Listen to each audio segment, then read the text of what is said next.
नमस्कार साथियों, मैं बीके सिंह एक बार फिर से आप तमाम छात्र छात्राओं का अपने इस ऑनलाइन प्लेटफॉर्म पर स्वागत करता हूं।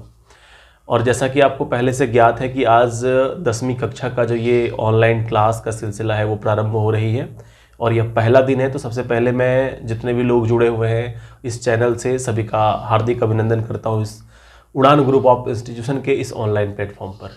और चूँकि आज पहला क्लास है और काफ़ी विलम्ब हो गया इसे प्रारंभ करने में, क्योंकि सर्वर का जो प्रॉब्लम है वो बहुत ज़्यादा था। मैंने बताया भी था, मैसेज भी किया था, कई लोग परेशान भी हुए। खैर, आगे से जो आपको क्लास प्रोवाइड होगी एकदम एट अ टाइम, इसका जो भी समय होगा निर्धारित, एक आध घंटा हो सकता है आगे हो, वो तय करके और आपको वो टाइम एग्जैक्ट दे दिया जाएगा।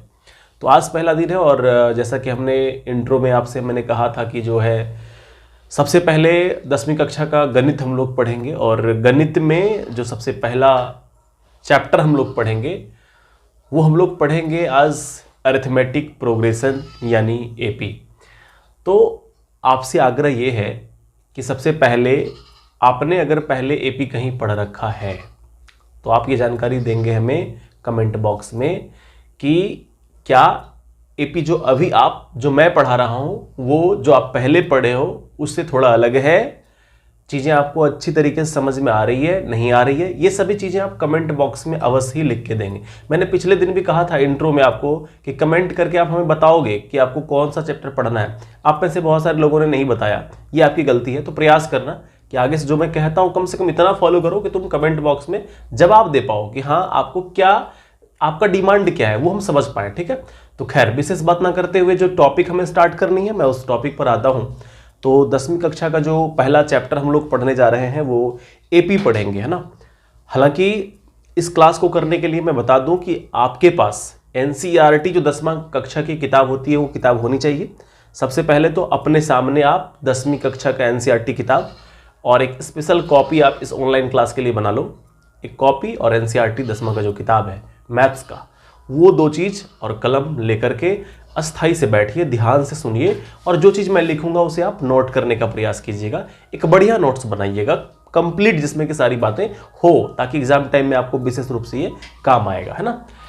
तो वैसे तो अगर हम गणित की बात करें, सबसे पहले मैं चैप्टर को स्टार्ट करने से पहले भी मैं आपको सिलेबस की ओर थोड़ा सा लेकर के चलना चाहूँगा कि जो 10th क्लास का आपका सिलेबस है वो क्या है, गणित में आप पढ़ते क्या हो। मैं सबसे पहले इसकी बात करूँगा, सिलेबस की बात करूँगा। सिलेबस क्या होता है? सिलेबस मैं बात कर रहा हूँ किसका? क्लास 10th मैथ्स का, है ना।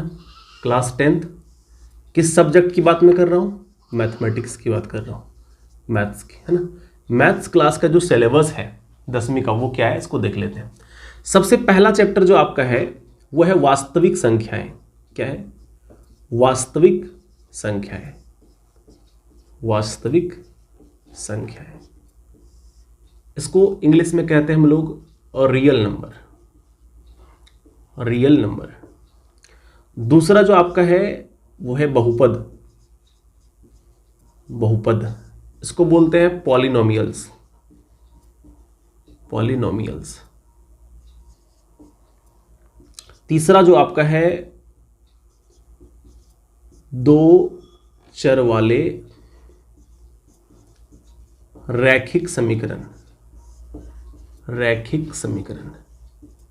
मैं किसी एक भाषा को ही लिखता हूं, मैं हिंदी लिखता हूं, इंग्लिश में बोल देता हूं, आप लोग नोट कर लेना क्योंकि जगह थोड़ा कम पड़ेगा। तो इसको हम लोग दो चर वाले रैखिक समीकरण कहते हैं। Linear equation in two variable, है ना। क्या लिखेंगे? Linear equation in two variable. चौथा नंबर में जो आपका चैप्टर आता है वो आता है द्विघात समीकरण। द्विघात समीकरण, क्वाड्रेटिक इक्वेशन कहेंगे इसको। 5वां नंबर का चैप्टर जो आपका है समांतर श्रेणी। समांतर श्रेणी। 6ठा नंबर का चैप्टर जो आपका है गणित में त्रिभुज। समांतर श्रेणी को अरिथमेटिक प्रोग्रेशन कहेंगे, त्रिभुज को ट्रायंगल कहेंगे।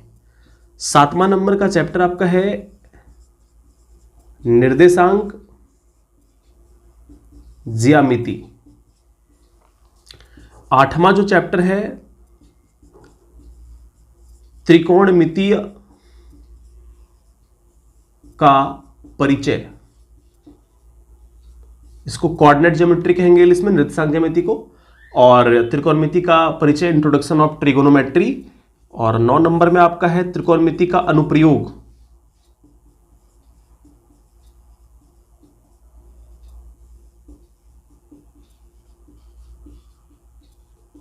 एप्लीकेशन ऑफ ट्रिगोनोमेट्री, या हाइट एंड डिस्टेंस, ऊंचाई दूरी के नाम से भी इसको जानते हैं। और 10वां जो आपका चैप्टर है वृत्त, सर्कल।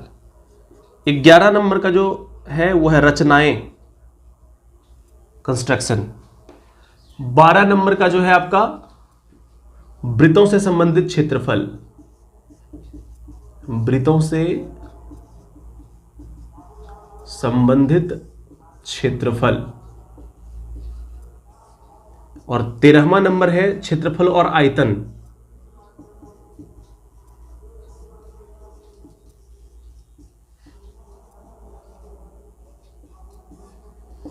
चौदह नंबर का चैप्टर है आपका सांख्यिकी। और 15 नंबर का चैप्टर आपका है प्रायिकता, प्रोबेबिलिटी, स्टैटिस्टिक्स एंड प्रोबेबिलिटी। तो ये 15 चैप्टर 10वां क्लास में आपको पूरा मैट्रिक में ये 15 के 15 चैप्टर आपको कंप्लीट करनी है मैथमेटिक्स में। और इसको हम लोग बारी बारी से स्टार्ट करेंगे, एक एक टॉपिक को ध्यान से पढ़ेंगे। तो सबसे पहले जो मैं इसमें स्टार्ट करने जा रहा हूं, हालांकि होना चाहिए वास्तविक संख्या है, पर मैं ये जान करके आपको स्टार्ट नहीं करूंगा। अपने जहां भी आप स्टार्ट किए होंगे तो आप स्टार्टिंग से ही पढ़ रहे होंगे, तो मेरे ख्याल से 2-3 चैप्टर आपने पढ़ा भी होगा। तो मैं प्रयास कर रहा हूं कि आगे से चीजों को कुछ अलग तरीके से लेकर के चलने का। तो मैं सबसे पहले आपको समांतर श्रेणी से स्टार्ट करूंगा। तो आज के इस सेशन में जो हम लोग पढ़ने जा रहे हैं वो 5वां नंबर का अध्याय आपको आपके किताब में मिलेगा, एनसीईआरटी किताब में 5वां नंबर का चैप्टर मिलेगा समांतर श्रेणी के नाम से। इसको हम लोग स्टार्ट करते हैं आज। तो सबसे पहले आप एक बार क्या करेंगे, इसका आप वीडियो पॉज करके और आराम से इसका आप स्क्रीनशॉट ले लो। ये चैप्टर का पूरा नाम है, किताब में भी आपका लिखा हुआ होगा, अगर लेना चाहें तो आप ले सकते हैं। और अब हम लोग चलते हैं आगे। नेक्स्ट जो आपका है टॉपिक स्टार्ट करते हैं हम लोग 5वां नंबर का, समांतर श्रेणी। ध्यान दो, समांतर श्रेणी, अरिथमेटिक प्रोग्रेशन।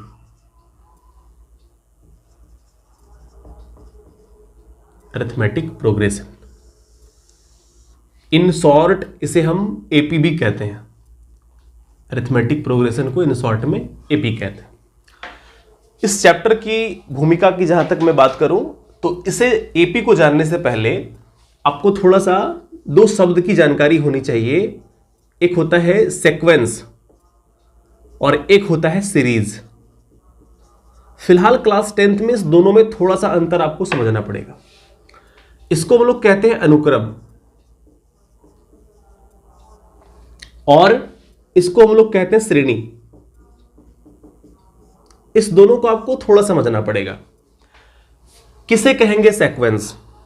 ध्यान रहे, जब किसी डाटा को, डाटा का मतलब क्या हुआ, आंकड़ा, कोई भी सांख्यिकी आंकड़े अगर दिए हैं आपके पास, उस आंकड़ा को अगर आप एक अल्प विराम जिसको कोमा कहते हैं, अगर कोमा के साथ अगर आप लिख रहे हैं तो वो अनुक्रम में आएगा। जैसे अगर मैं लिखूं 1 2 3 4 5, तो ये जो मैं लिख रहा हूं ये बीच में क्या दे रहा हूं, कॉमा दे रहा हूं। अगर मैं कॉमा के साथ किसी को रिप्रेजेंट कर रहा हूं तो इसका अर्थ ये हुआ कि ये हमने किसका एग्जाम्पल दिया, सीक्वेंस का।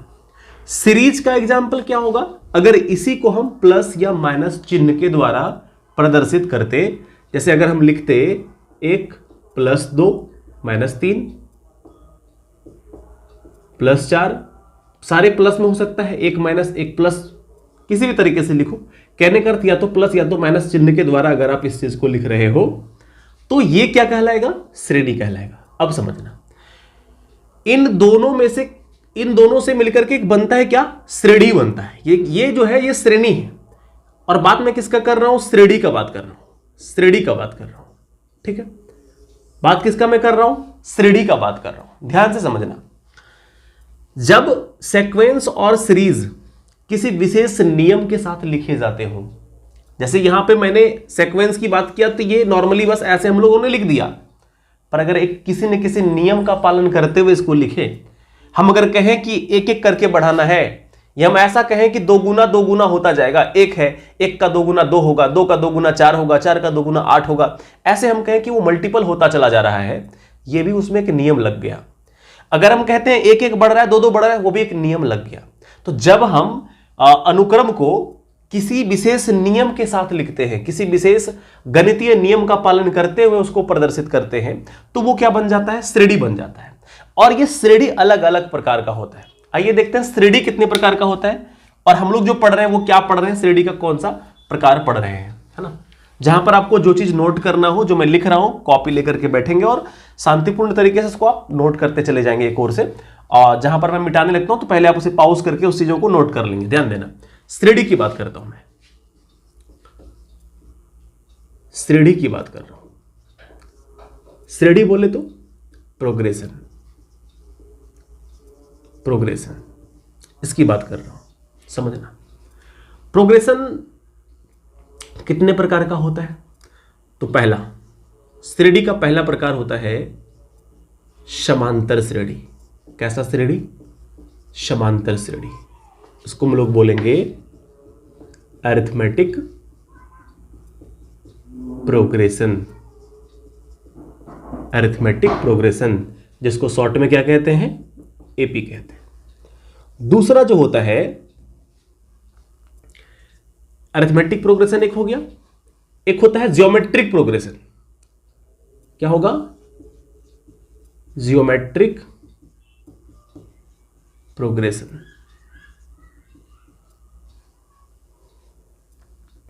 गुणोत्तर श्रेणी, इसको शॉर्ट में क्या कहेंगे, जीपी। और एक होता है हार्मोनिक, हार्मोनिक प्रोग्रेशन। हालांकि आपको अभी इतना डिटेल में नहीं जाना है। प्रोग्रेशन का अलग अलग टाइप है, arithmetic progression, geometric progression, harmonic progression, AP, GP, HP, अलग अलग प्रकार है। हम लोग 10वीं कक्षा में जो पढ़ेंगे वो एपी को पढ़ेंगे, इस चैप्टर को पढ़ेंगे। 5वां अध्याय जो आपका दिया है वो यही है, समांतर श्रेणी, अरिथमेटिक प्रोग्रेशन। तो मैं इसमें आपको फ्लैशबैक लेकर के गया और मैंने ये बताया कि सबसे पहले श्रेणी कहां से आया। तो श्रेणी को समझने से पहले हमें अनुक्रम और श्रेणी की जानकारी होना चाहिए। जब किसी अनुक्रम या श्रेणी को विशेष नियम के साथ हम लोग प्रदर्शित करते हैं तो वो क्या बन जाता है, श्रेणी बन जाता है। और श्रेणी जो होता है वो अलग अलग प्रकार के होते हैं। जैसा नियम लगाओगे आप वैसा श्रेणी बनेगा। क्योंकि श्रेणी बनेगा कब, जब हम विशेष नियम के साथ लिखेंगे। और नियम अलग अलग हो सकता है, तो अलग अलग नियम में अलग अलग इसका नाम हो जाता है। तो आखिर किस नियम से लिखा गया होगा जिसको हम लोगों ने समांतर श्रेणी कहा, अब उसकी बात कर लेते हैं, है ना, कि किस नियम से लिखेंगे, यानी समांतर श्रेणी हम लोग जो कहेंगे वो किसको कहेंगे समांतर श्रेणी, इसकी बात कर लेते हैं, है ना। तो हेडिंग किया हुआ है समांतर श्रेणी, अब समझते हैं।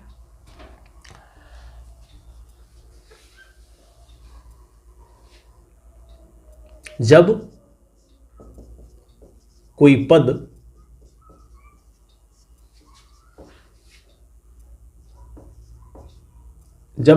एवं उसके पूर्व पद में समान अंतर हो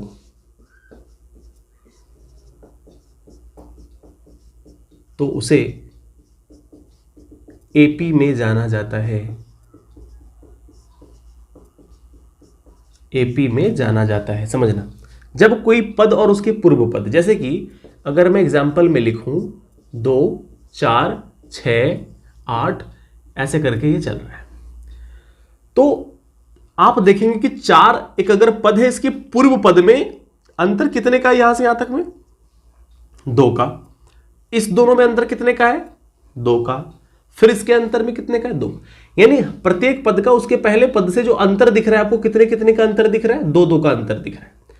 अगर ऐसा किसी भी सीक्वेंस में किया जा रहा है तो वही सीक्वेंस प्रोग्रेशन में क्या कहलाएगा, अरिथमेटिक प्रोग्रेशन। यानी इसको हम क्या कहेंगे, एपी कहेंगे। क्यों कहेंगे एपी, क्योंकि यहां बराबर बराबर का अंतर चल रहा है। तो जब भी किसी भी आंकड़े में अगर बराबर बराबर का अंतर चल रहा होगा तो उसे हम लोग क्या कहेंगे, एपी कहेंगे। उस एपी में जो ये बराबर बराबर का अंतर आपको दिख रहा है, इस बराबर बराबर के अंतर को क्या कहते हैं? पदांतर कहते हैं। क्या कहते हैं? पदांतर। दो पदों का ये अंतर है, इसको पदांतर बोलेंगे। ठीक है, दो पदों के अंतर को हम लोग क्या कहते हैं? पदांतर। तो ये भी पदांतर है, ये भी पदांतर है, ये भी पदांतर है। लेकिन अरिथमेटिक प्रोग्रेशन यानी समांतर श्रेणी की भाषा में इस पदांतर को यहां पर सार्व अंतर कहते हैं। क्या कहते हैं?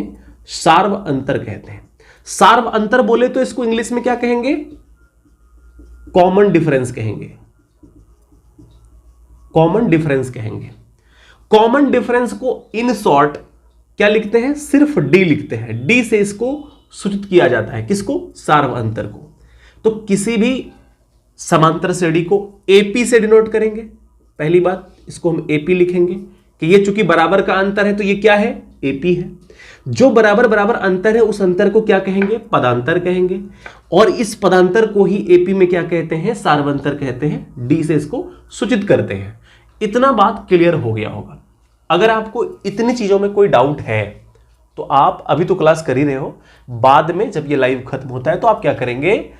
इस रिकॉर्डेड वीडियो को एक बार फिर से देखेंगे। मैं बार बार कहूंगा कि एक बार तो अभी आप देखोगे, बाद में चूंकि 24 घंटे तक ये आपके पास रहने वाला है, तो आप कल प्रयास करना सुबह सुबह, फिर इसको एक बार आप पूरी चीजों को रिवीजन कर लेना। ठीक है, तो ये क्या कह दिया हम लोगों ने? ये एपी हो गया। एपी का जो अंतर है, इसको पदों का अंतर पदांतर, और ये क्या कहलाता है? सार्वंतर। और इसको हम लोग सूचित करते हैं किससे?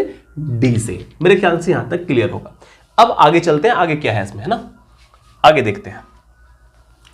देखो, अभी हमने आपको समझाया कि जो एपी है, अब मैं यहां पर कोई एक एपी का उदाहरण लेता हूं, समझना।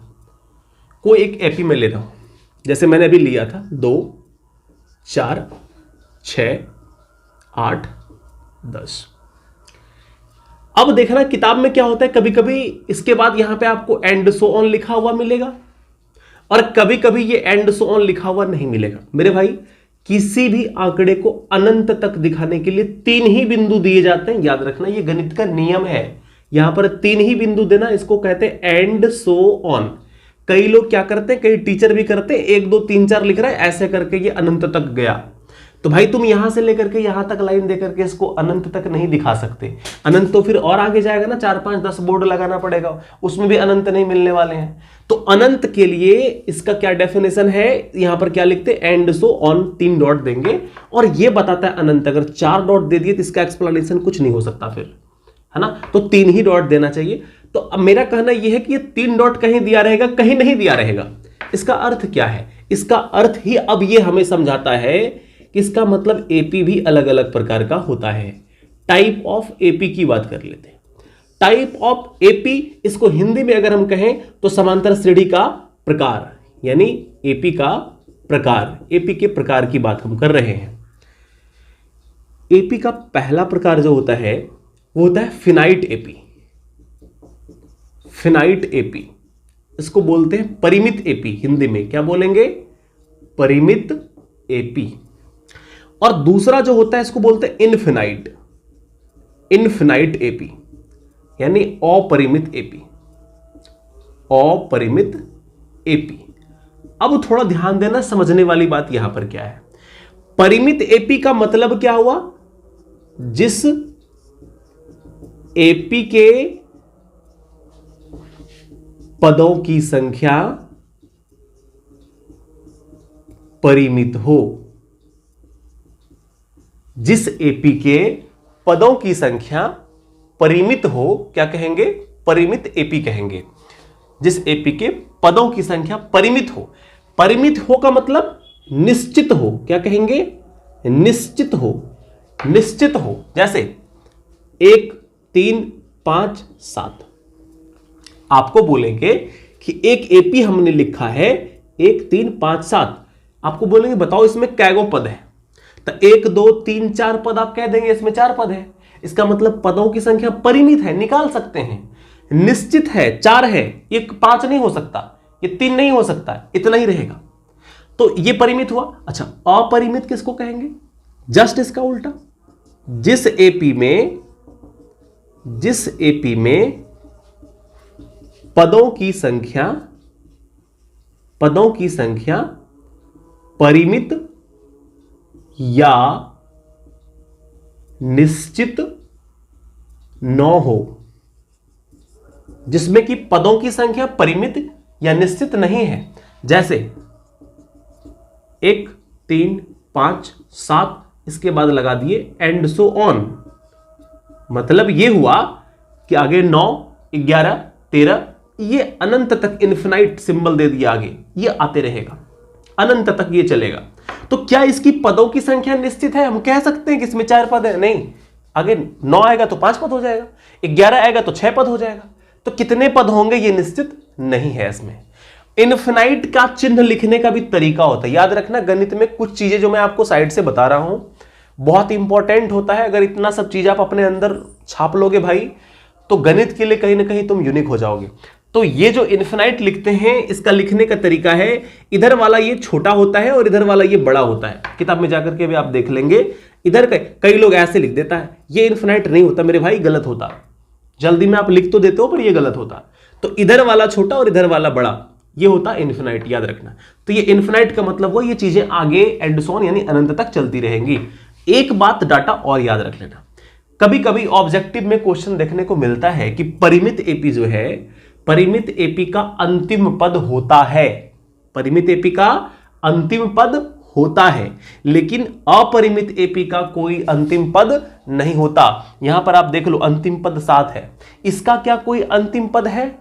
7 के बाद 9 आ जाएगा तो वो अंतिम पद हो जाएगा, 11 आएगा वो हो जाएगा। तो कहने करते इसका कोई अंतिम पद नहीं है, इसका अंत एक संकेत से हो रहा है जो ये बताता है कि ये आगे चलता रहेगा इन्फिनाइट रूप से, है ना। तो परिमित एपी का मतलब इसमें अंतिम पद होता है और अपरिमित एपी में अंतिम पद नहीं होता। मेरे ख्याल से यहां तक आपको चीजें क्लियर होगा। इसे आप नोट डाउन कर लेंगे कि एपी 2 प्रकार के होते हैं। पहला फिनाइट एपी परिमित एपी, दूसरा इन्फिनाइट एपी अपरिमित एपी। फिनाइट एपी किसको कहते हैं? जिस एपी के पदों की संख्या परिमित या निश्चित हो, उसको हम लोग क्या कहते हैं? परिमित एपी। जैसे 1 3 5 7 आगे अब नहीं है, ये फिक्स हो गया। अपरिमित एपी किसको कहेंगे? जिसमें पदों की संख्या परिमित या निश्चित नहीं हो, अपरिमित एपी कहलाएगा। एग्जांपल में वही सेम लिखा हूं, बस आगे एंड सो ऑन इनफिनाइट लगा दिया हूं। ये किस में आ गया? अपरिमित एपी में आ गया। ठीक है, अब चलते हैं हम लोग आगे। एपी में और क्या टर्म्स हम लोगों को जानना पड़ता है, इस पर ध्यान देते हैं थोड़ा सा, है ना। तब उसके बाद हम लोग कुछ सवाल पर भी आएंगे। हालांकि प्रॉपर्टी पहले जानना जरूरी है। मैं एक बात बता दूं आपको कि क्या होता है कि अभी ये ट्रेंड चलता है, पूरी तरीके से चल रहा है ना, कि आप जैसे किताब 10वीं कक्षा शुरू करते हो, आप फटाक से एक्सरसाइज 1.1 पे आ जाते हो। 5वां चैप्टर चल रहा है, 5.1 पे आके बनाना शुरू कर देते हैं। यही गलती आपको आगे पश्चाताप देने वाला है। क्यों? क्योंकि आप चैप्टर का जो अवधारणा है ना, जो उसका कॉन्सेप्ट है ना, इसे आप नहीं समझते हैं। पहले समझने का प्रयास करो। मैं आग्रह करूंगा कि जो स्टूडेंट को ऐसा अगर वीक है, जिन्हें थोड़ा कम समझ में आता है, भाई तुम कमेंट बॉक्स में जाकर पूरी बात लिखना कि सर हमें इस टॉपिक में ये समस्या है, हम इस टॉपिक को इस तरीके से नहीं समझ पाते। उससे भी नहीं हो, व्हाट्सएप मैसेज करना। प्रयास करूंगा मैं पूरी तरीके से कि तुम्हारी जो भी समस्या हो, मेरे से जहाँ तक हो पाएगा समाधान करने का मैं करूँगा।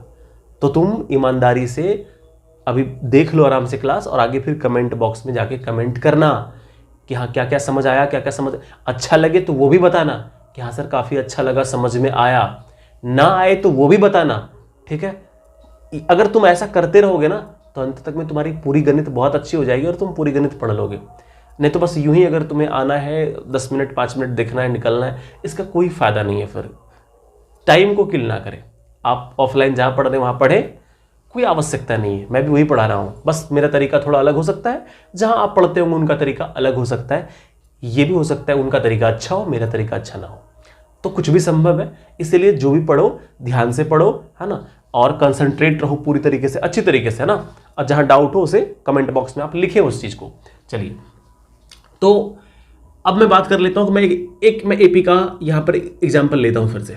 2 4 6 8 एंड सो ऑन हमने कर दिया, आगे चलता रहेगा 2 4 5 6 7 8 करके। अब एक बात बताना, जो एपी है, इस एपी में इसको हम लोग कहते हैं पहला पद या प्रथम पद। क्या कहेंगे? प्रथम पद। इसके बाद आया क्या कहलाएगा? दूसरा पद या द्वितीय पद। फिर आ रहा है तीसरा पद, तीसरा पद, फिर आगे चौथा पद, चलते रहेगा। लास्ट में कौन आएगा? एनवा पद। एनवा पद, या इसको और क्या कहते हैं? अंतिम पद। अंतिम पद, या इसको और क्या कह सकते हैं? सामान्य पद। ध्यान रखना, क्या कहेंगे? सामान्य पद। अब देखो, सोचना जरा सा, यहां पे पहला पद का नाम क्या होता है? किससे इसको हम लोग सूचित करेंगे? हर इंसान का, हर व्यक्ति का एक नाम होता है। वैसे जो प्रथम पद है इसका भी कुछ नाम है। इसका नाम क्या है? पद को इंग्लिश में टर्म कहते हैं, TERM।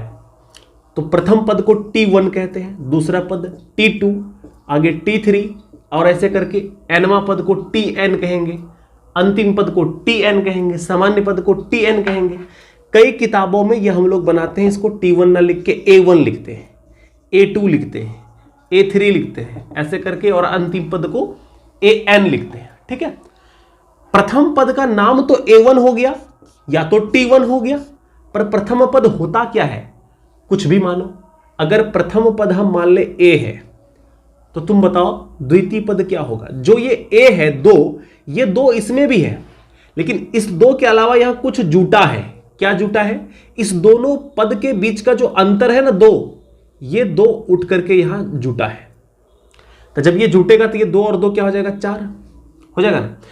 अब आप समझना, या ध्यान से, ध्यान समझना, प्रथम पद A का मान 2, ये A जो 2 था ये तो यहां रहा ही, साथ में ये जो पदांतर था जो बढ़ा, ये वाला यहां बढ़ा, जुटा, तो ये बन गया क्या? 4। आगे देखना, ये जो 6 है, इसमें भी ये प्रथम पद 2 तो है, ये है, प्लस में पदांतर ये वाला भी जुटा और ये वाला भी जुटा, यानी कि ये जो 2 पदांतर जो है ये 2 बार जुटा। एक बार 2, फिर से 2, तो 2 गुना 2 4, 2 गुना 2 4, ये 4 जुटेगा, 4 2 क्या हो जाएगा? 6। अब इसमें भी A जो 2 था वो रहेगा, लेकिन साथ में जुटेगा क्या? पदांतर। अब कै बार जुटेगा? 1 2 3 बार, यानी ये 2 3 बार जुटेगा, मतलब 3 गुना 2। और ये जो पदांतर है 2, इसी को हम लोग सार्वंतर यानी D कहते थे। इसका मतलब ये प्रथम पद का A तो 2 रहा, लेकिन ये D आके जुट गया, इसमें D 2 बार जुटा, इसमें ये D 3 बार जुटा, ऐसे करके। तो कहने का अर्थ कि पहला पद में A है तो दूसरा पद में ये A तो रहेगा, लेकिन आकर के D जुट जाएगा। तीसरा पद में फिर 2 बार D जुटेगा। चौथा पद होता अगर यहां पे A4, तो यहां पर D कै बार जुटता भाई? 3 बार जुटता। तो पहला पद को A कहेंगे, दूसरा पद को A प्लस D, तीसरा पद को A प्लस 2D, चौथा पद को A प्लस 3D। आप बताओ कि 10वां पद को क्या कहेंगे? कमेंट में लिखना कि 10वां पद को क्या कहेंगे। मैं बता देता हूं ये वाला कि A प्लस 10 से 1 कम, यानी 9D। 12वां पद को क्या लिखेंगे? A plus 11D। ठीक है, अब तुम सोच के बताओ कि 31वां पद को क्या लिखेंगे। ये आपको कमेंट में लिख करके बताना है कि 31वां पद को क्या लिखेंगे। ठीक है, 31वां पद को, जैसे मैंने 12वां को A प्लस 11D लिखा, तुम्हें अगर समझ आ रहा है तो 31वां पद तुम लिख के बताओ, है ना, क्या हुआ। अब यहां देखना, जैसे कि पहला पद में A रह गया, दूसरा पद में 1 बार D, तीसरा पद में 2 बार D, वैसे ही करके जब nवां पद निकालेंगे भाई, तो nवां पद में A प्लस n से 1 कम रहेगा, n-1 इंटू D। nवां पद में क्या रहेगा? A प्लस जितना यहां इससे 1 कम D, यानी n है तो n से 1 कम D, n-1D। 3 था तो 3-1 यानी 2D। तो वैसे ही nवां पद में A plus n-1 into D। यही चीज को एक फॉर्मूला बता दिया जाता है डायरेक्ट, ये वाला। यहां से देखो तुम्हारा एक फॉर्मूला आ गया। अगर तुम कॉन्सेप्ट समझे तो ये बड़ा आसान है। फॉर्मूला क्या हो गया? nवां पद बराबर A plus n-1 into D। ये क्या हो गया? आपका एक फॉर्मूला हो गया। किसका फॉर्मूला हो गया? सामान्य पद का, nवां पद का। ठीक है, अंतिम पद का। an मतलब nवां पद, अंतिम पद, सामान्य पद। इसका फॉर्मूला क्या हो गया? A plus n-1 into D। इस फॉर्मूला का हम लोग क्या करेंगे? प्रयोग करेंगे जब हम लोग सवाल को बनाएंगे, जब हम लोग 5.1 को पूरी तरीके से बनाएंगे। तो ध्यान दो, इतना चीज अगर तुम्हें समझ में आ गया है तो बहुत बेहतर बात है। अभी तक जो हम लोगों ने इसमें बात किया वो सिर्फ और सिर्फ कॉन्सेप्ट की बात हमने किया, सिर्फ और सिर्फ मैं बात किया आपको प्रॉपर्टी का। तो प्रॉपर्टी में हम लोगों ने अभी तक क्या जाना? सबसे पहले कि एपी कहते किसको अगर आपसे कोई पूछ ले, तो कोई भी अनुक्रम अगर किसी विशेष नियम के साथ लिखा जा रहा हो तो वो श्रेणी कहलाता है। और अगर श्रेणी का नियम ये हो कि प्रत्येक पदांतर बराबर है, यानी कि पदों का अंतर समान चल रहा हो, तो उसे हम लोग क्या कहते हैं? एपी कहते हैं। ठीक है। अच्छा, एपी को आप एक और तरीके से रिप्रेजेंट करेंगे, समझना एपी को कि एपी कैसे कहलाएगा। यदि किसी श्रेणी में दूसरा पद माइनस पहला पद बराबर तीसरा पद माइनस दूसरा पद, अगर ऐसा हो तो वह समांतर श्रेणी कहलाता है। समांतर श्रेणी कहलाता है। एकदम याद रखना, इस पर प्रश्न है आपका, इस पर आप एक्सरसाइज बनाओगे 5.1 में कि मान लो कि हमने यहां पर अचानक से लिख दिया 10, 15, 20, 25 ऐसे, और आपसे पूछ लिए कि बताओ क्या ये एपी है या फिर एपी नहीं है। आपसे पूछ रहा हूं कि ये हमने यहां पर एक श्रेणी लिखा, आप बताओ क्या ये एपी है, तो तुम कहोगे हाँ सर 5-5 का अंतर है, एपी तो है, पर ये तो दिख गया, कोई बड़ा रहेगा ना आंकड़ा, तो वहां तुम्हें परेशानी होगी। तो नियम क्या है इसको निकालने का, कैसे? तो सबसे पहले अगर आप पूछ ले कि बताइए क्या ये जो श्रेणी है ये समांतर श्रेणी है, तो इसको कैसे बनाएंगे, तो आप लिखेंगे सबसे पहले, अगर प्रश्न है तो आप हल लिखेंगे, और हल में लिखेंगे क्या कि प्रथम पद a1 बराबर कितना है 10, दूसरा पद a2 बराबर कितना है 15, एवं तीसरा पद a3 बराबर क्या है 20। देयरफॉर इसलिए क्या निकाल लेंगे, ये चाहिए हमें, a2 माइनस a1 निकालेंगे। तो a2 मतलब दूसरा पद क्या 15 माइनस 10 कितना आया 5, और a3 माइनस a2, a3 मतलब तीसरा पद 20, दूसरा पद 15, घटाएंगे 5। उसके बाद चूंकि नीचे ही लिखेंगे, अगर नीचे जगह हो तो चूंकि a2 माइनस a1 जो निकाले ये बराबर हुआ किसका, a3 माइनस a2 का। चूंकि ये दोनों बराबर हुआ इसीलिए क्या कहेंगे, यह एक एपी है। क्यों? क्योंकि ये दोनों का मान बराबर आया, a2 माइनस a1 का मान भी 5 है, a3 माइनस a2 का मान भी 5 है, दोनों बराबर आया, तो इसका मतलब ये क्या है, एपी है। मेरे ख्याल से इतनी बात आपको समझ में आया होगा। एपी क्या कहते, किसको कहते हैं एपी, एपी का प्रकार क्या है, एपी कैसे पहचानेंगे, एपी के अंदर क्या क्या फॉर्मूला आपको देखने को मिलेगा प्रारंभिक स्तर पे। आगे का जो फॉर्मूला है हम लोग आगे देखेंगे, है ना। अभी ये शुरुआती वाला फॉर्मूला जो था वो मैंने आपको इसमें बताया। तो जो एपी हुआ, ये जो पहला सेशन आपने अभी जो देखा, अभी तक एपी का इंट्रो आपने देखा, इसकी भूमिका आपने समझी कि एपी जो होता है वो होता क्या है, श्रेणी जो होता है वो कैसे बनता है अनुक्रम और श्रेणी से, श्रेणी के बाद एपी किसको कहते हैं, एपी का प्रकार क्या है और एपी का फॉर्मूला क्या है ना। तो इतनी सारी बात जो आपने जाना ये सिर्फ और सिर्फ इंट्रोडक्शन का था। ठीक है, चूंकि आज क्लास बहुत लेट से स्टार्ट हुई आपकी और सर्वर काफ़ी स्लो चल रही है, तो आज मैं बहुत ज़्यादा नहीं खींचूंगा। जितना भी टाइम आपने अभी तक देखा, इंट्रो आपने कंप्लीट कर लिया। कल हम लोग जो आपने आज पढ़ा इसको एक शॉर्ट में रिवीजन करते हुए और एक्सरसाइज 5.1 जो है उस पर जाएंगे। अगर आपको आज के इस क्लास में कोई डाउट रह गया हो मेरे भाई, तो तुम कमेंट बॉक्स में कमेंट करो जाकर के सबसे पहले जो भी डाउट रह गया। और इस वीडियो को तुम एक बार फिर से भी पूरा जरूर देख लेना, जब ये अपलोड हो जाता है तो पूरा एक बार आप देख लेना इसको, ताकि आप चीज़ों को रिवाइज कर पाओ। और एक चीज़ बताता हूँ, अगर इसमें कोई चीज़ ऐसा लगे ना कठिन, तो उसको 2 बार 3 बार जिद्दी बन करके उसको देखना, समझने का प्रयास करना। मुझे बोलना, मैं फिर समझाऊंगा, लेकिन ये मत करना कि उस टॉपिक को छोड़ देते एग्जाम में नहीं आता। एग्जाम के हिसाब से मत पढ़ना। अभी एग्जाम के हिसाब से पढ़ने के लिए 2 महीने काफ़ी होते हैं और उस 2 महीने में आपको पूरा रिवीजन करवा दूंगा। अभी फिलहाल आप ऐसे पढ़ो, जानकारी के दृष्टिकोण से, सीखने के दृष्टिकोण से ये सब कंप्लीट अगर रहेगा तो भविष्य में आपको जब आप प्रतिस्पर्धा की परीक्षा में भी बैठोगे तो आपको परेशानी नहीं होगी। तो खैर, ये हमने इंट्रो पूरा बता दिया और कल स्टार्ट करेंगे हम लोग 5.1। मिलते हैं अगले सेशन में कल हम लोग। तब तक के लिए जय हिंद, जय भारत, जय बिहार।